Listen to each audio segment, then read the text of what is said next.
বাংলাদেশের এক প্রত্যন্ত গ্রামে একটি পুরনো দালান ছিল। দালানটি নির্মাণ করেছিলেন ব্রিটিশ আমলের এক জমিদার। বলা হতো সেই জমিদার ছিলেন অত্যাচারী, কৃষকের কান্না, রক্ত আর অভিশাপে ভরে ছিল সেই দালানের প্রতিটি ইট। জমিদার নাকি তার মৃত্যুর আগে বলেছিলেন, যে কেউ আমার দালানে রাত কাটাবে সে আর জীবিত বের হতে পারবে না। অনেক বছর পর জমিদারের মৃত্যু হয়, পরিবার ধ্বংস হয়ে যায়, দালানটি অন্ধকারে ঢাকা পড়ে। ভাঙা জানালা, লতাপাতা আর নিস্তব্ধতা ঘিরে ধরে চারপাশ।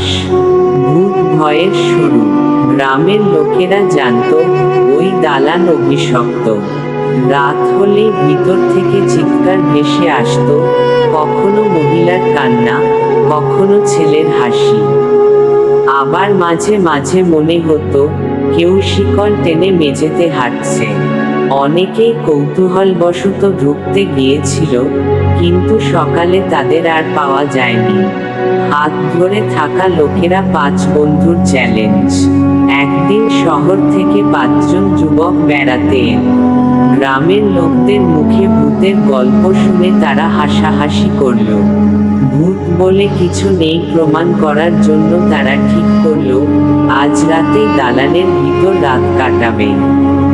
তাদের একজন বলল, দেখিস, ভোর হলে আমরা সবাই হাসতে হাসতে বের হব। গ্রামবাসীরা অনেক অনুরোধ করল, কিন্তু কেউ শুনল না। রাত নামতেই তারা 5টা মোমবাতি নিয়ে দালানে ঢুকল। মোমবাতি ভয়ঙ্কর রাত। দালানের ভিতরে ঢুকতেই অদ্ভুত ঠান্ডা লাগলো, যেন শীতকালের রাতে বরফ পড়ছে। দেয়ালে ঝুলন্ত পুরনো প্রতিকৃতিগুলোতে জমিদারের চোখ যেন নড়ছে, তাদের দিকে তাকিয়ে আছে। একজন মোমবাতি জ্বালিয়ে কোণে রাখতেই আচমকা মোমবাতি নিভে গেল। তারা ভেবেছিল বাতাস লেগেছে, কিন্তু জানালার সব কপাট বন্ধ ছিল। হঠাৎ করেই ওপরে সিঁড়ি বেয়ে কারো ভারী পায়ের শব্দ শোনা গেল। টক টক টক। সবাই ভয়ে একসাথে জড়ো হয়ে গেল। ভয়ে চিৎকার করা মুখ, অদ্ভুত দৃশ্য।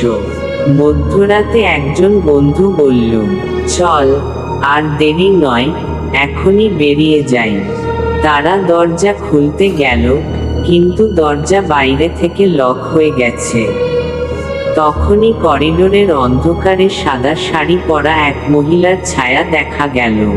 তার মুখ ঢাকা, পা উল্টো দিকে ঘোরানো। হঠাৎ তার মুখ থেকে অমানুষিক হাসি বেরিয়ে এলো। তোরা এসেছিস? আমি তোদের জন্যই অপেক্ষা করছিলাম। আগুন আতঙ্কের পরিণতি। 5 জনের মধ্যে 2 জন দরজায় ধাক্কা দিতে দিতে অজ্ঞান হয়ে গেল। বাকিরা দৌড়ে সিঁড়ি বেয়ে ওপরে উঠল। ওপরে গিয়ে দেখে একটা ঘরে লাল রঙের আলো জ্বলছে। ভিতরে ঢুকতেই তারা দেখল মেঝেতে পুরনো রক্তের দাগ শুকিয়ে কালো হয়ে আছে। আর দেয়ালে বড় বড় অক্ষরে লেখা, কেউ বাঁচবে না। এক বন্ধু চিৎকার করে বাইরে দৌড় দিতে গিয়েই হোঁচট খেল। মাটিতে পড়তেই মনে হলো অদৃশ্য হাত তার গলা চেপে ধরেছে। তার চোখ লাল হয়ে উঠল, মুখ থেকে ফেনা বের হতে লাগলো। পর্বতের উপর সূর্যোদয় শেষ কথা। পরদিন সকালে গ্রামের লোকেরা দালানের দরজা খুলে 4 জনের মৃতদেহ পেল, কিন্তু 5ম জনকে আর কখনো খুঁজে পাওয়া যায়নি।